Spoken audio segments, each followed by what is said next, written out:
오늘은 부흥을 위한 기도 8번째 메시지입니다. 방해하는 세력을 두려워하지 말라. 오늘 말씀의 제목은 방해하는 세력을 두려워하지 말라 하는 것입니다. 우리가 읽은 오늘 말씀은 느헤미야가 이제 예루살렘 성벽이 여러 군데가 무너지고 그래서 백성들의 삶이 심히 곤고하다라는 말을 듣고 왕에게 간청해서 이제 예루살렘에 와 성벽을 건축하는 이제 장면입니다.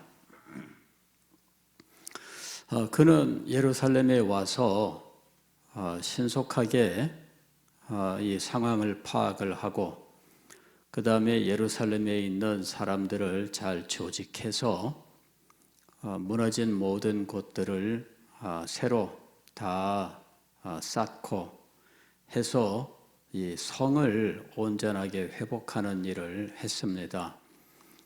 이것이 중요했던 이유는 이스라엘 백성들이 바벨론에서 돌아와 그 예루살렘을 중심으로 해서 정착을 했는데 성전을 짓고 그럼에도 불구하고 아직 그들의 힘이 부족해서 성전만 겨우 지었지 그들의 삶의 터전은 열악하기 짝이 없는 상황이었습니다. 성벽이 무너졌는데 무너진 그 성벽을 수축하지 못한 채 그냥 살고 있는 상황입니다. 그러니 굉장히 취약한 상황입니다. 외적들이 침범하면 그대로 당해야 되고 밤에 강도나 도적들이 쳐들어와도 대책이 없는 이런 상황입니다. 그래서 이미 이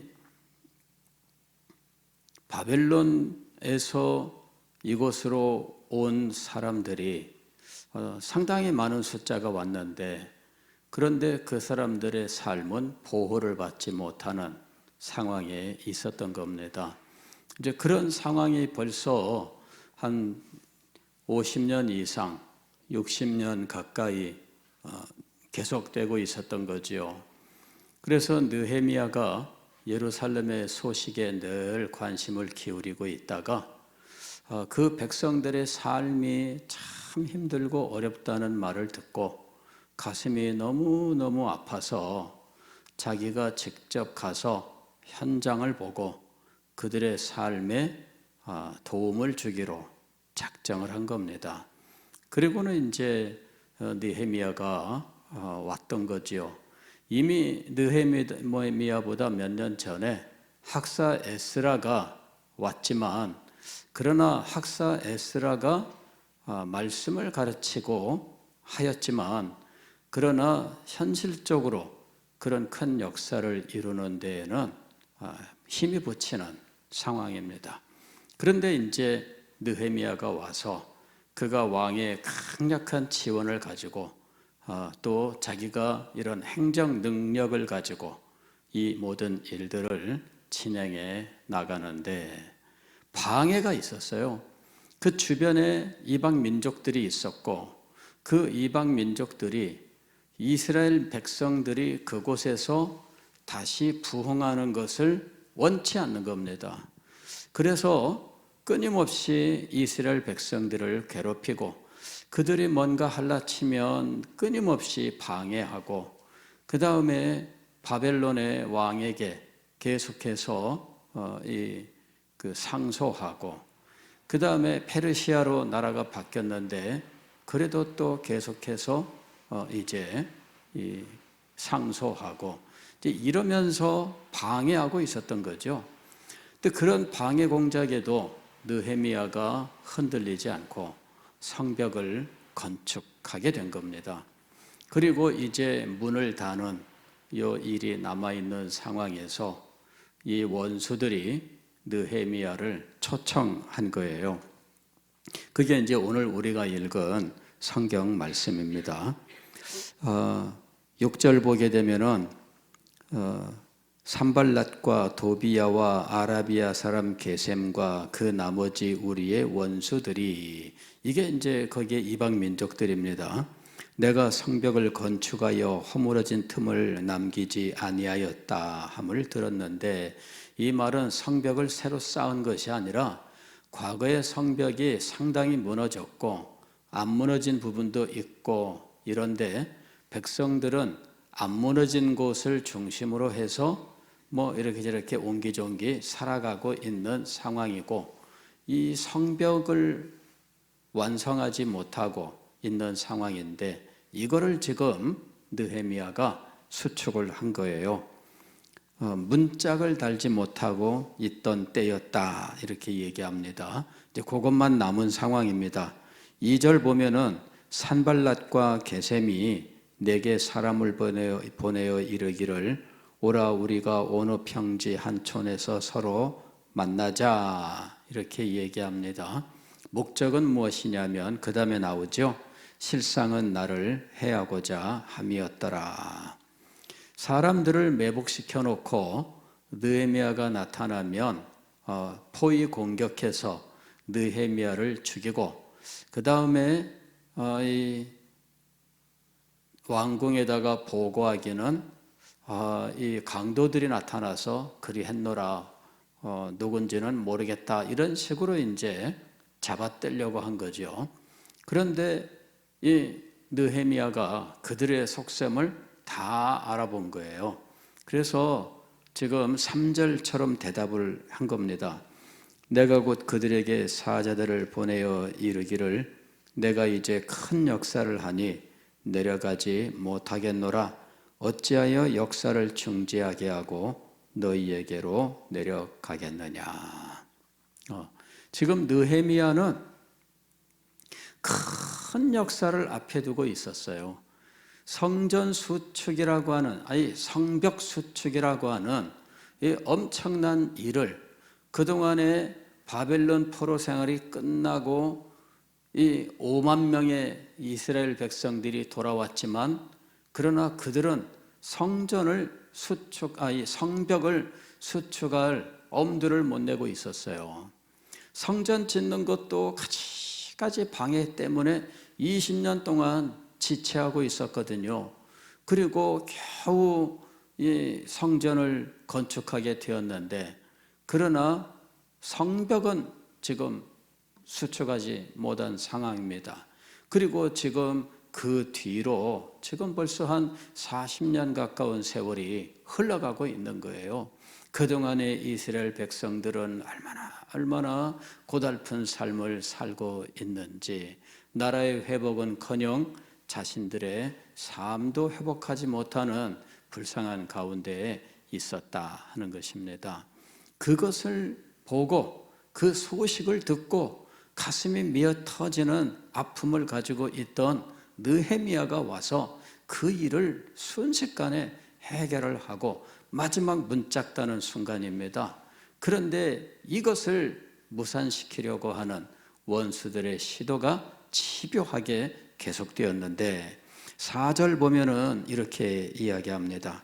그들이 4번이나 이같이 내게 사람을 보내되 나는 꽃같이 대답하였더니,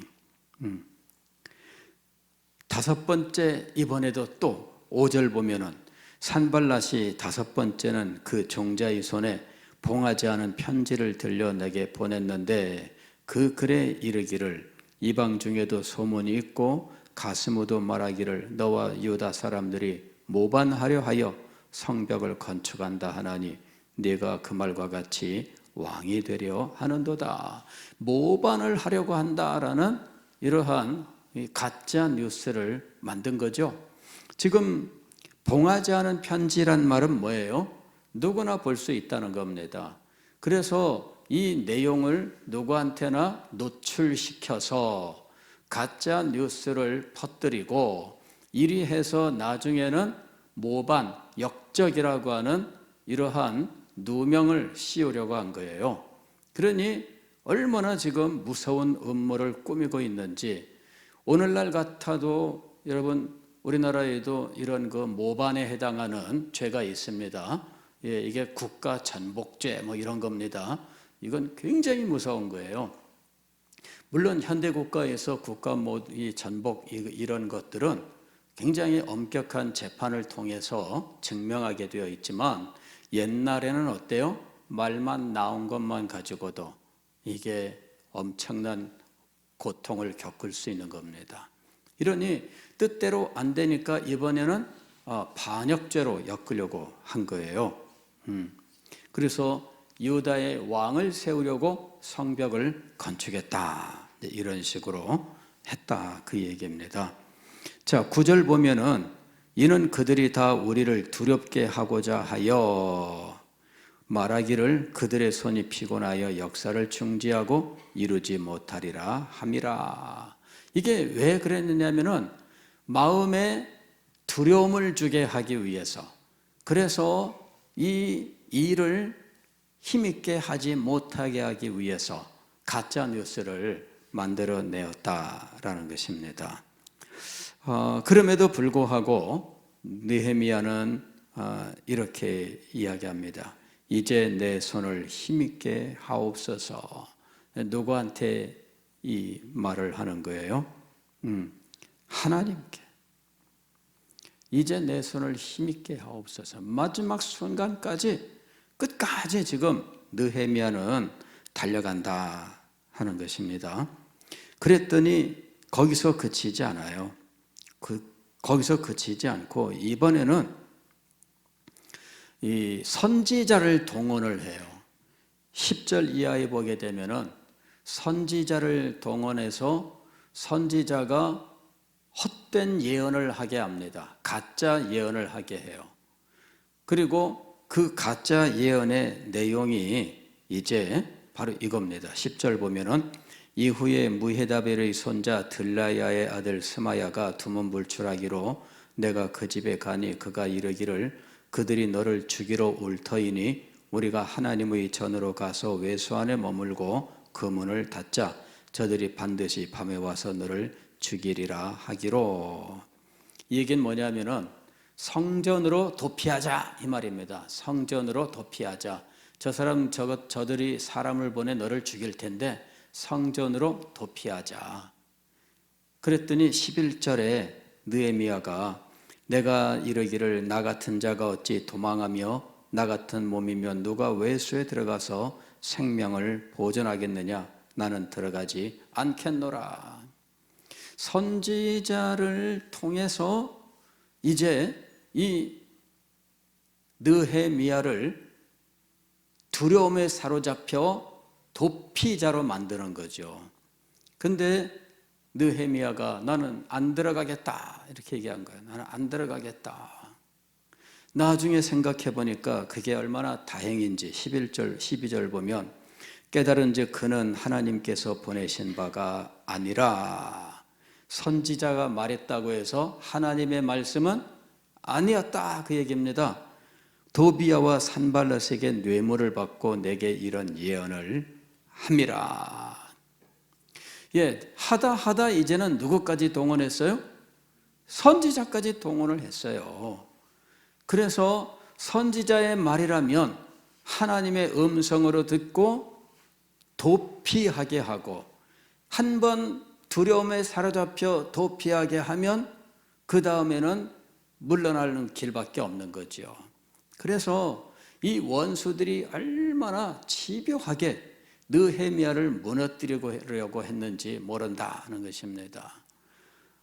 그를 암살하기 위하여 4번씩이나 평지로 나와서 만나서 이야기를 하자 해놓고 안 들으니 이번에는 반역죄로 가짜 뉴스를 만들고, 그것도 안 통하니까 선지자에게 뇌물을 주어 포섭하고 그에게 가짜 예언을 하게 하고, 그리고 느헤미야에게 계속해서 하나님의 말씀인 것처럼 이렇게 요구하게 했다라고 하는 것입니다. 그런 모든 시도에도 불구하고 느헤미야는 무너지지 않았다라는 것입니다. 그래서 그는 하나님 앞에 그때마다 기도합니다. 14절도 보면은 이 느헤미야의 기도가 있어요. 내 하나님이여, 도비야와 산발랏과 여선지 노아디아와 그 남은 선지자들 곧 나를 두렵게 하고자 한 자들의 소행을 기억하옵소서. 선지자도 한두 명이 아니었다, 이걸 알 수 있어요. 선지자도 한두 명이 아니었다. 그래서 지금 이 느헤미야가 이런 상황 속에서 하나님 앞에 기도하면서 물러나지 아니하였습니다. 결국에는 15절 보면은 성벽 역사가 52일 만에 엘루월 25일에 끝났다라고 이야기합니다. 결국은 성벽 건축 완성을 했습니다. 느헤미야가 중도에 포기했다면 어떻게 됐을까요? 여러분, 하나님의 뜻이라는 것으로 방해하는 사람들이 있다는 거, 그거 아십니까? 네. 지금 우리가 선지자들이 달려들어서 느헤미야를 해치려고 하는 일에 이 동원된 것을 볼 때에, 그들이 하나님의 이름으로 예언을 했던 것을 볼 때에 하나님의 뜻으로 느헤미야를 좌절시키려고 하는 이러한 모습들까지 보여주고 있는 겁니다. 그럴 때 우리는 어떻게 해야 될까 하는 거죠. 그럴 때 우리는 어떻게 해야 될까? 하나님의 큰 뜻을 기억해야 돼요. 하나님의 큰 뜻. 그리고 지금 이 시대를 위하여 하나님께서 원하시는 것이 무엇인지를 분별해야 돼요. 느헤미야는 지금 필요한 것이 무엇인지를 분명히 알고 있습니다.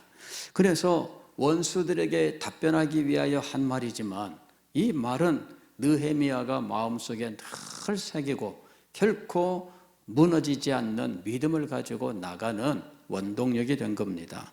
3절에서 뭐라고 이야기한 겁니까? 내가 이제 큰 역사를 하니 내려가지 못하겠노라, 이것입니다. 내가 이제 큰 역사를 하니, 이 큰 역사를 확고하게 세워야 된다는 이야기입니다. 큰 역사가 무엇인지 분별하고 큰 역사를 확고하게 세워놓아야 흔들리지 않습니다. 느헤미야가 이 큰 역사보다 자기의 생명을 더 소중하게 여겼다면 그는 두려움에 빠졌을 거예요. 반역죄로 모를 때 여러분, 두려워하지 않을 사람이 어디 있겠어요? 옛날 전제국 군주국가에서는 이는 무서운 것입니다.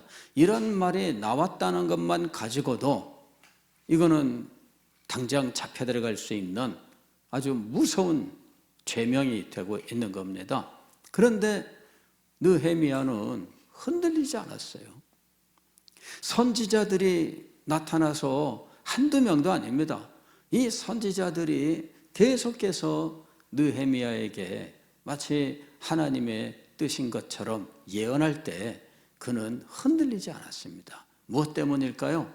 마음속에 바로 이 큰 역사가 무엇인지를 확고하게 알고 있었기 때문입니다. 지금 이스라엘 백성들을 위하여 가장 필요한 것이 성벽이다라고 하는 것입니다.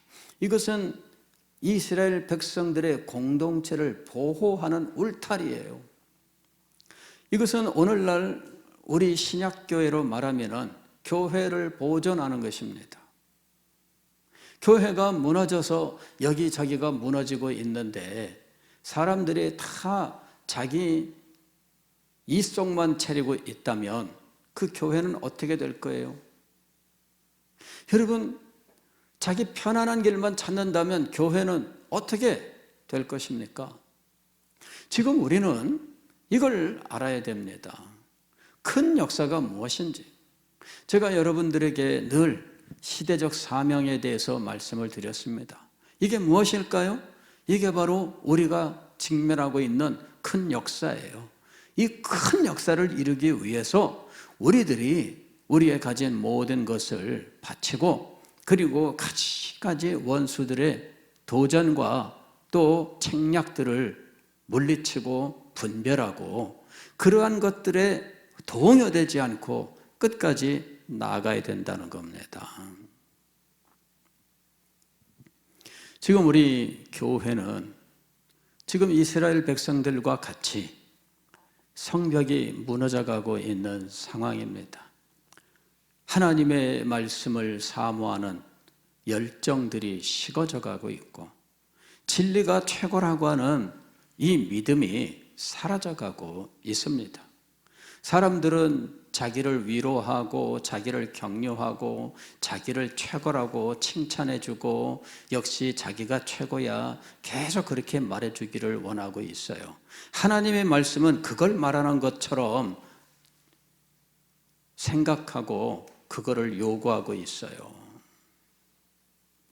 말씀의 가르침을 진실하게 가르치는 것을 원하지 않습니다. 지금 시대가 점점 진리의 장벽이 무너져가고 있는 상황입니다. 진리를 보는 관점을 바꿔야 된다. 이 관점을 바꿔라 라는 이것이 유행하고 있다는 이야기죠. 왜? 2000년 전의 관점을 지금도 고집하면 안 된다. 이러면서 관점을 바꿔라. 계속해서 요구하고 있어요. 지금 우리는 진리의 체계가 무너져 가고 있는 시대를 살고 있는 것입니다. 그냥 진리의 어떤 선언은 바꾸지 않아요.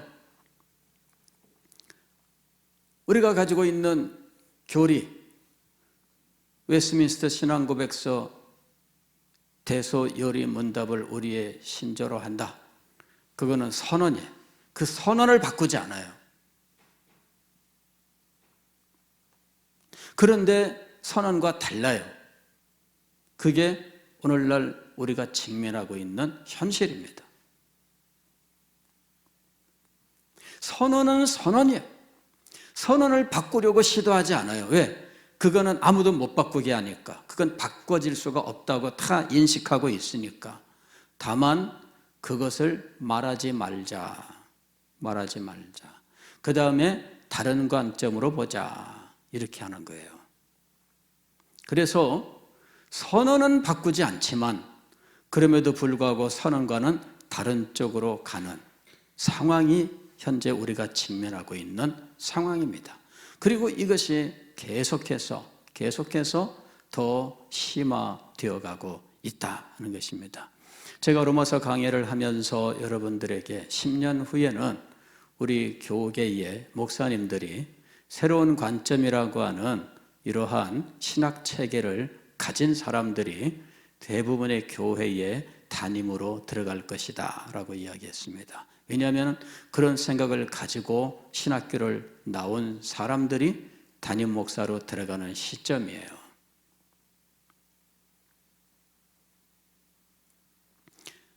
한국교회는 우리 교단 신학은 바뀔 거예요.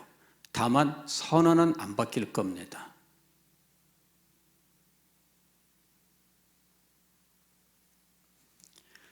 무슨 얘기냐면은 성벽의 터전은 그냥 있어요. 그러나 무너진 곳이 많이 일어나게 될 겁니다. 어떻게 해야 되겠습니까?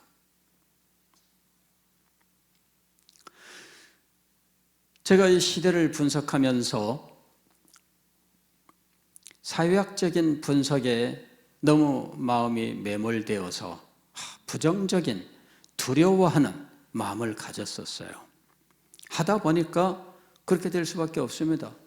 지금 우리나라 얼마 전에 발표됐는데 출산율이 0.72 이거밖에 안 됐고 작년 하반기에는 0.68인가 이렇게 최저로 떨어졌다 그러더라고요. 그런 분석을 보고 들으면 비관할 수밖에 없습니다. 그러나 하나님의 영광을 바라보면, 하나님의 뜻을 바라보면 용기를 얻을 수 있는 거예요.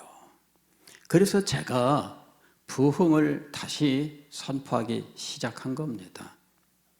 부흥을 다시 선포하고 다시 기도하고 무너진 성벽을 세우고 진리의 영광을 추구하는 이유가 무엇일까요? 이게 부흥입니다. 진리의 영광이 부흥이에요. 부흥의 시기에 가장 탁월한 것은 진리의 영광이 나타나는 거예요. 그래서 진리가 무너지는 시대에 진리의 영광이 나타나야 진리를 새로 세우면서 교회가 보존받는 거죠.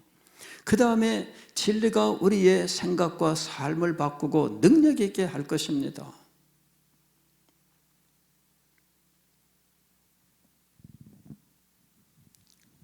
두려워하지 말라. 과거에 예수님께서 승천하실 때 남겨놓은 제자들의 숫자는 12제자, 그 중에 한 명은 배신자였고 기껏 남았다고 해야 120명의 성도들이었어요. 그럼에도 불구하고 그들이 세상을 향하여 나아갔더니 온 세계가 그들에게로 돌아온 겁니다. 그렇다면 지금 시대에도 주님께서는 그런 역사를 우리에게 얼마든지 베푸실 수 있습니다. 이 믿음을 가지고 우리가 기도하며 나아가야 되는 거죠. 하나님의 역사가 우리에게 나타날 겁니다. 이 시대가 큰 것이 아니라 하나님이 큰 것입니다. 이 시대가 교회를 대적하고 믿음을 대적하지만 그러나 2000년 전에도 똑같았습니다. 더 대단했지요. 그러나 믿음을 가진 사람들은 오직 성령이 너희에게 임하시면 너희가 권능을 받고 주님의 그 말씀 붙들고 나아갈 때 주님께서 성령을 부으시고 역사하셨던 겁니다. 그리고 성령의 역사, 진리의 영광이 나타남으로 복음이 전파되어 갖고 오늘 우리에게까지 이르게 된 겁니다. 이 시대에도 하나님은 살아계시며 하나님께서 역사하시는 방법은 동일한 겁니다. 성령께서 진리를 가지고 당신의 백성들 가운데 역사하시는 겁니다. 그래서 진리의 영광이 나타나고 진리의 능력으로 죽은 영혼들이 살아나는 놀라운 일들을 일으키심으로 주님께서 교회를 부흥하게 하시고 이 믿음이 온 세상에 전파되게 하신 겁니다. 그런 일들을 오늘 이 시대에도 하나님께서는 여전히 우리에게 주시는 것입니다. 우리는 변치 않은 하나님께서 여전히 우리 가운데 이렇게 역사하신다는 사실을 믿습니다. 이것을 방해하는 가지가지 사설들이 있습니다. 가지가지 주장들이 있습니다. 그러나 우리는 결코 그런 주장들에 굴복하지 않습니다. 느헤미야가 원수들이 4번씩이나 불러 회담하자라고 할 때 큰 역사를 앞에 두고 내가 이 자리를 비울 수 없노라 거절하고 반역죄라고 하는 이러한 거짓 뉴스를 가지고 위협할 때에 그는 이것을 물리치고 하나님 앞에 기도하여 내 손을 강하게 하여 주옵소서. 안 들으니까 선지자들을 여러 명을 동원해 가지고 하나님의 뜻이다, 하나님의 말씀이다 예언하게 함으로 느헤미야를 좌절시키고자 했는데 그는 하나님 앞에 기도합니다. 결국은 그가 이겨냈습니다. 그리고 이겨내어 이 성벽을 완성하고 그 다음에 이제 수문학 광장에 이제 모든 백성들이 모여 하나님의 말씀을 읽어 들릴 때에 그들 가운데에 놀라운 말씀의 역사가 일어난 거예요.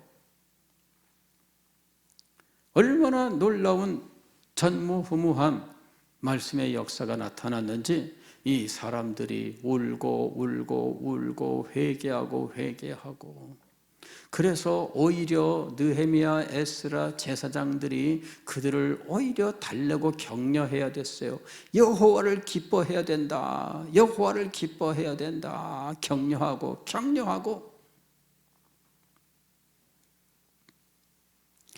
여러분, 오늘 우리는 참 역사 현실을 직면하면서 이러한 가지가지 도전이 우리 교회에 임하고 있다는 사실을 깨닫습니다. 그러나 두려워할 필요는 없습니다. 흔들릴 필요가 없습니다. 하나님께서 우리와 함께 하시고 하나님께서 교회를 능력 있게 하시는 놀라운 일을 우리에게 베푸실 줄 믿습니다. 제가 소망하는 것은 이 시대를 위해서 우리 교회가 본보기로 하나님의 이 놀라운 역사를 체험하는 거예요. 우리가 이것을 체험하고 우리가 이것을 이 시대 교회들에게 증거할 수 있어야 됩니다. 하나님이 함께 하시고 하나님이 역사하시고 하나님이 임재하사 진리의 영광을 나타내시면 시대를 이길 수 있습니다. 불신앙을 이길 수 있습니다. 마귀의 세력을 이길 수 있습니다. 이것이 우리에게 나타난 증거입니다. 저는 우리 교회가 이렇게 쓰임받기를 소망합니다. 오늘 이 밤에도 우리가 기도하면서 하나님께서 이 시대를 위해서 우리를 사용하시고 우리 교회를 사용하시기를 위해서 함께 기도하기를 원합니다.